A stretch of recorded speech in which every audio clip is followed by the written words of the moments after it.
In this video, I'm just going to show my proof of concept for a larger project I've got, and what I'm starting out with is converting an 8,000 BTU air conditioner into a water chiller. The ultimate idea here is that you want to use energy when it's inexpensive to use energy.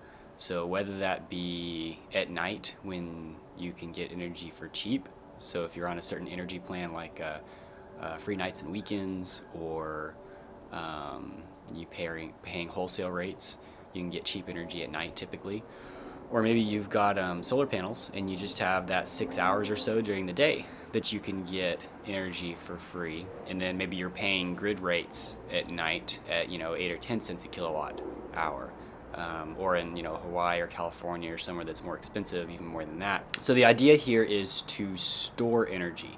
Now, storing energy in chemical batteries is fairly expensive. It's coming down in price, but it's still fairly expensive, especially like lithium ions that will last for years. Another way to do it is thermal energy, because a lot of the energy that you want to store is for thermal purposes, right? For cooling or heating a house.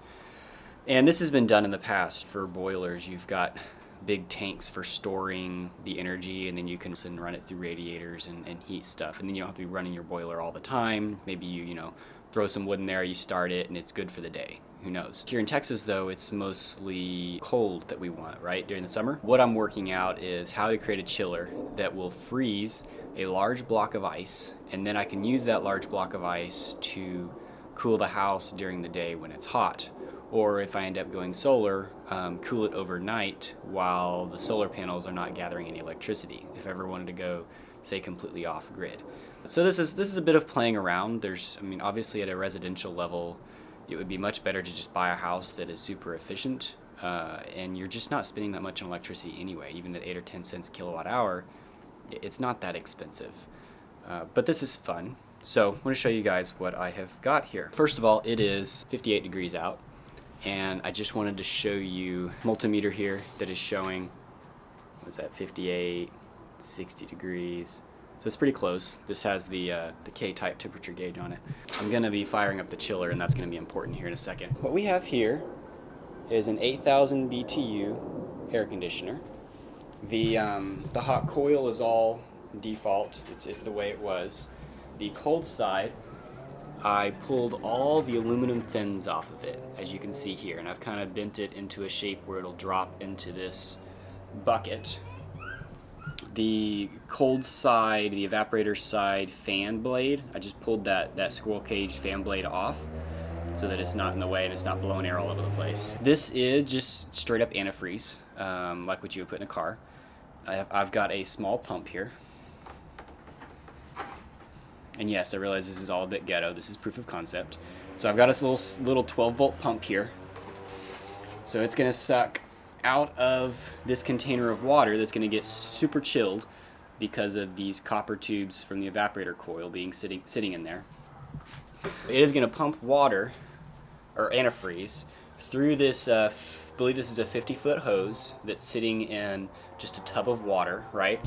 It's just straight up water. And then it comes back and dumps back into here. So we're going to fire this up, and I will let it run. Well, actually, first of all, let me show you the temperatures of the water in the antifreeze now before we fire anything up.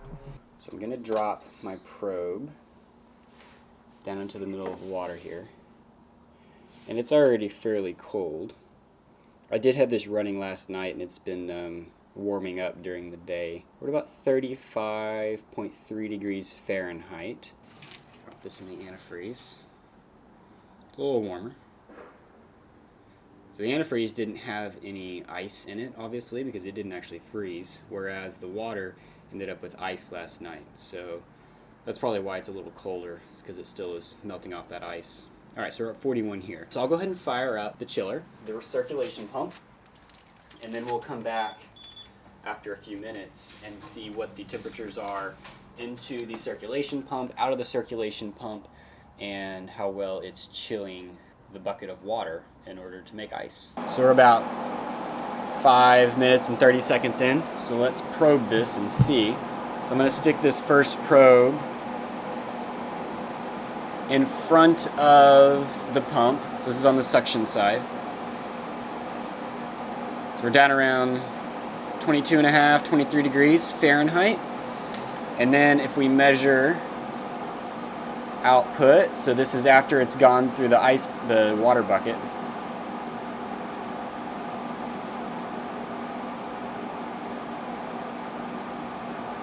So it's not actually reading much of a difference. It's very cold.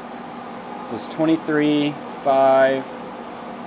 21.5. So it's only about a 2-degree drop, or I should say 2-degree rise going through the bucket. And I think that's probably because this water is already so cold. And as expected, this hose is very insulated. It's really not the best medium for this. So let's measure this. So we're at 37. Now if we measure directly on this hose,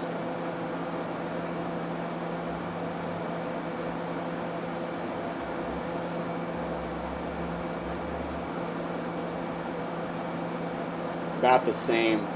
So I think that's my problem, is that I just don't have enough thermal conductivity inside this bucket right now. Alright, so now I'm measuring on a metal connector down inside the bucket.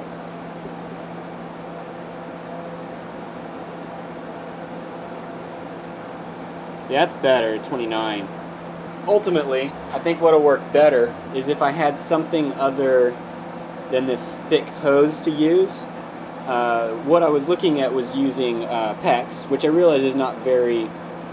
PEX is fairly insulating as well in this aspect. I mean, you prefer something like copper, but we're freezing it. We really don't want to use a metal like copper that's going to bend and break. But I need a lot more volume of it. So this is 50 foot. What I want to do is step up to a 55-gallon barrel instead of this little 27-gallon tote. It's actually not that. 27? Is that right? Might be a 27-gallon tote. Spread out the coils more and use about 300 foot, maybe like 250, 300 foot worth of half-inch PEX, and that'll give me a lot more area for the cold to disperse from the antifreeze inside to the water on the outside, and that'll help a lot. But I'll go ahead and run this for a while. Last night I got the antifreeze down below 0 degrees Fahrenheit, and it did start freezing the bucket in here. So we're at 19 minutes in. I'm going to show you guys where we're at here. I don't know if you can tell, but we do have ice around that connection, which of course is metal. That makes sense, right? Now we do have ice holding these together. It's cold. Very cold. Anyway, so it is starting to ice up. So let's take some temperature. Okay, I'm curious. With this coil all being frozen, what temperature is this? This is the suction side going back to the compressor, and it's even frozen. So somewhere around -1, -2 degrees. All right, so let's measure the outlet temperature. So this is coming back from the bucket. It's about 8.5 degrees Fahrenheit. And then let's drop it through the coils and down in front of the suction pump. 2.6. So we've got a larger gap now, because earlier we were only getting about 2 degrees Fahrenheit. This is more like a 5 degrees Fahrenheit difference. So we're dropping 5 degrees worth into a large bucket. It's not going as well as I would like. I would like for this antifreeze not to have to get below about 22 degrees Fahrenheit in order to freeze what's in the ice storage. But I'll have to improve that, like I said, with more surface area in the ice storage. Alright, so here we are at 35 minutes. Our coil's nice and cold. I'm not going to run it for much longer because I'm not sure if I'm doing damage to the compressor at some point here. You can see we're getting, I don't know if you can hear that cracking of ice. There's definitely like a small layer of ice on the outside of the hose. That's good. Let's see what our temperatures look like. Alright, so 4 degrees coming back. So we're back to a smaller differential. I don't know, maybe my readings aren't all that great. Let's try lifting this up. Yeah, still reading about 4.4. There's 4.1.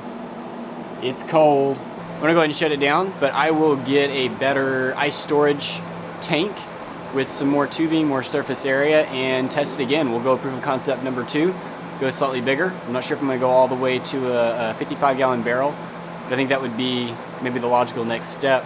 I think ultimately I would need maybe one of those 330-gallon totes to be able to handle the AC in the house during the peak of summer for like 6 hours or so, and that would get me past the peak of the day. And if I was on, say, like a Griddy power plan that allowed me to pay wholesale rates, then I could avoid the $9 a kilowatt hour during the day by not running the compressor during the day, and then I could run it at night to store my ice at 1 cent, 1.5 cents a kilowatt hour.